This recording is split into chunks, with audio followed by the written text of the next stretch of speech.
Welcome to Buckeyes Tomorrow Morning for Friday, May 17th. I'm your host, Tom Orr. The Akron game in 106 days, the game against Michigan in 197 days.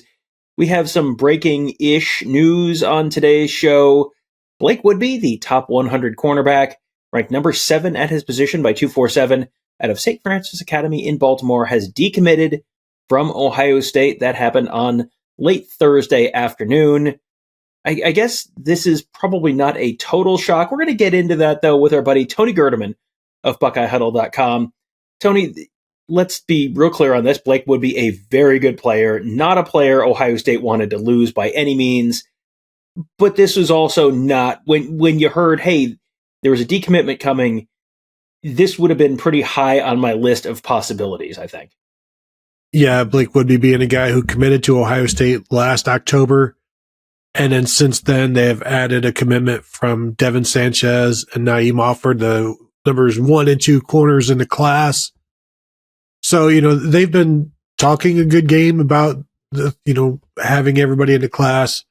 But this is kind of what happens when things start to get a little too crowded. We've seen it before happen. I do think it's interesting, Tom, that Woodby is now the second cornerback to decommit from Ohio State in this class. First being Jonte Gilbert way back when, who was, I think, the first player to commit in the class, who is like the number 12 corner, I think, in the composite. So it's been a fun time for Tim Walton. Tim Walton has had incredible success in recruiting, and maybe some of the success is hurting him in other ways, where if you have the number 1 and number 2 corners, as you mentioned, in the class, that's the pretty good base of a class to have the top 2 guys ranked at the position in your class currently committed. This does remind me a little bit of the decommitment of Javon Boggs, a month and a half ago, wide receiver out of Cocoa, Florida. He was someone who, he tweeted and then deleted, but this is always a good, window into the decision-making process. He tweeted, go where you're needed, not where you're wanted. And, I think if you are a cornerback or if you are a wide receiver, it is very easy to feel like there are probably places that need you more than Ohio State based on how Tim Walton or Brian Hartline are recruiting. Yeah, they're loading up the room. And when you're a recruit of this level, you're going to walk into a very talented room, but you don't necessarily want to walk in with a very talented class. You want a better, as good a positioning onto the field as you can get as a true freshman. It's not likely that you're going to play much, but also if you can kind of limit the competition around you, you see that a lot in recruiting. And it's rare to load up at one position where you don't eventually lose somebody. I mean, you mentioned Brian Hartline in the class they were building last year when you thought they were going to bring in 4 guys at receiver. And really it's down to 2, and maybe you throw in Demarion Witten in there when he arrives in June. So it's hard to stockpile and it's hard to convince players. Now, you can, in Ohio State's defense and modern defense now, bringing in 3 corners is not unheard of. In fact, Ohio State did it last year or this year in the 2024 class with Bryce West and Aaron Scott and Miles Lockhart.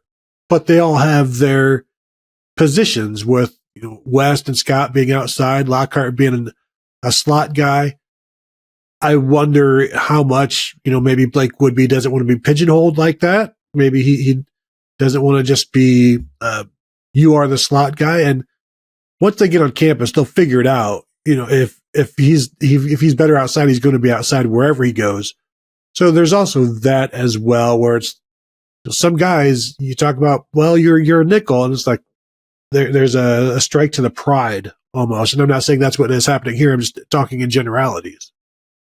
Well, I mean, that was something that we heard a bunch when Shaun Wade was at Ohio State, and Shaun Wade was part of a number 1 corner and number 2 corner in the recruiting class as well. He and Jeff Okuda in the 2017 class, I believe that would have been.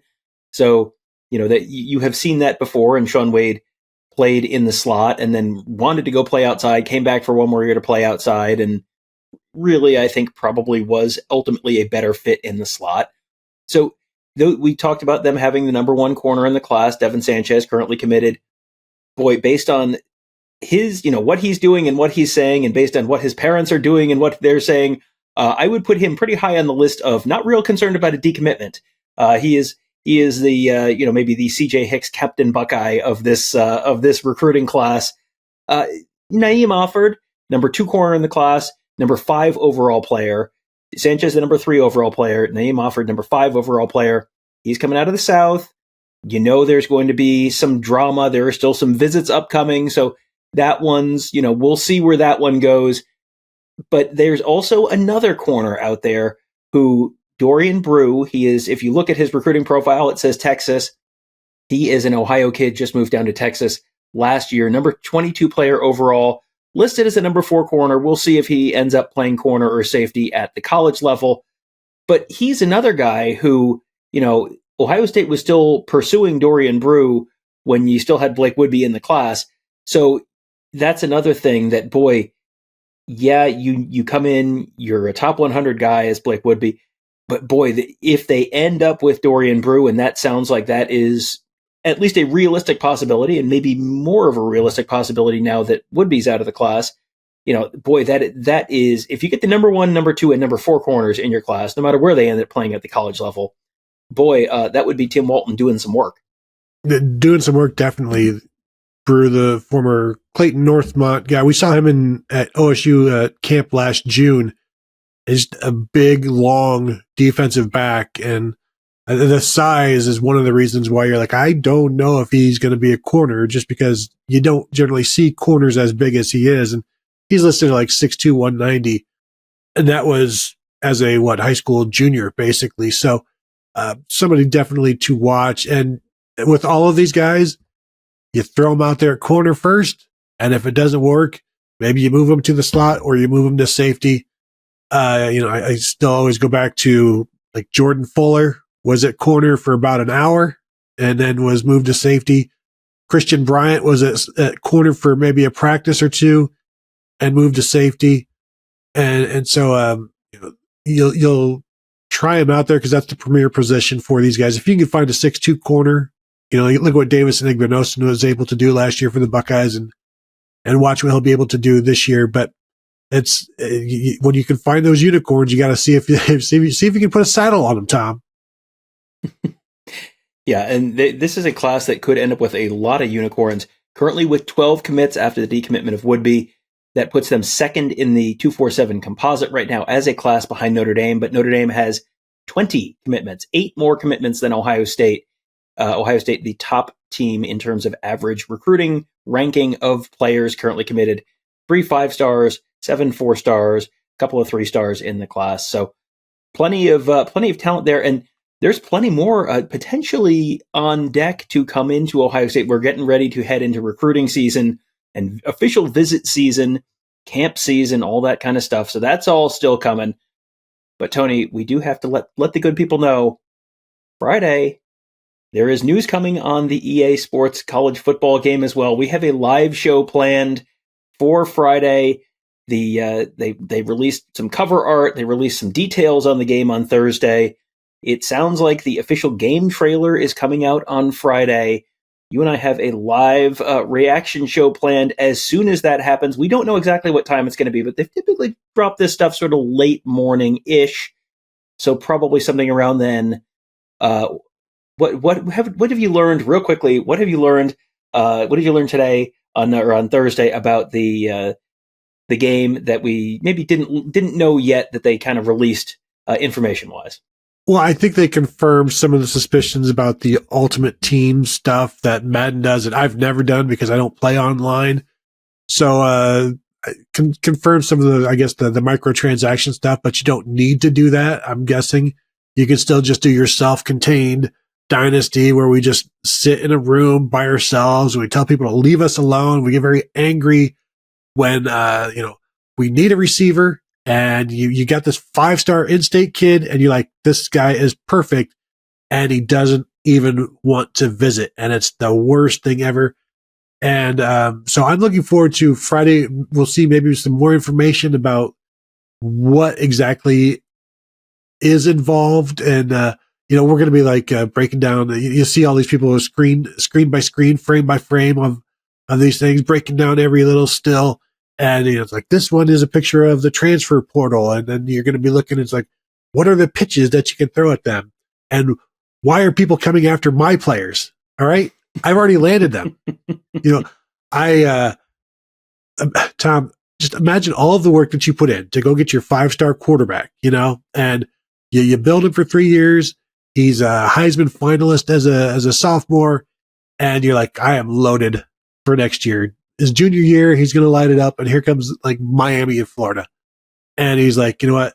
I'm interested in how they break it to the user. Like, I'm thinking about hitting the portal. And you're like, my collective sucks. All right. I've neglected them. I have not schmoozed them. I don't schmooze. I'm too busy recruiting. I'm too busy game planning. And I have not allocated enough schmooze points, Tom. I can't wait. Yeah, I'm hoping schmooze points are not another microtransaction in the game. We will see how that goes. One really fascinating thing that they dropped was, in addition to some little bonus stuff that you can get if you pay the upgraded price of, I think it was $150, you can also get the game 3 days earlier than the typical street release date, which is July 19th. So you can get it 3 days earlier, July 16th, I believe. So yeah, that will... I'm going to guess there will be more than a few people looking to pay for that. Maybe we'll start adding the countdown to NCAA 25 release date on the at the beginning of this show every day. We'll see. I'm guessing there's some folks that will be excited for that. So we will have plenty of coverage of that coming up on Friday when that all drops. We'll have plenty more coverage of recruiting. Mark and Kevin right now crisscrossing the South on their Southern Swing Tour, talking to a lot of the big name recruits that we have been talking about on this show and many other shows. Meeting with them, talking to the people around them, getting to know them, getting to understand them as players, as people, and as recruits. This is incredible information, and this is one of these things that we keep having people on our board saying, I can't believe no one else does it. And it's like, well, no one else does it because it is a lot of work. It's a lot of time in the car, but you get a real payoff there. Lots of great insider information, all at BuckeyeHuddle.com. And we talk about a little bit on these shows. We'll probably have a morning show with Mark and Kevin coming up in the next few days. But we always have much, much more information on the Huddle Board presented by Jeff Ruby Steakhouse. That is a member-exclusive area of our site. If you want to get access to that, well, this is a great time to do it because we are running our annual subscription sale right now. Get about 40% off an annual subscription, all at BuckeyeHuddle.com. That sale's going to be wrapping up in just a few days probably. So if you want to jump on that, this would be a great time to do it. While the fellows are down south, getting all sorts of great content for you, all at BuckeyeHuddle.com. That'll do it for today. Thank you guys all for joining us. Have a great day. We'll talk to you tomorrow.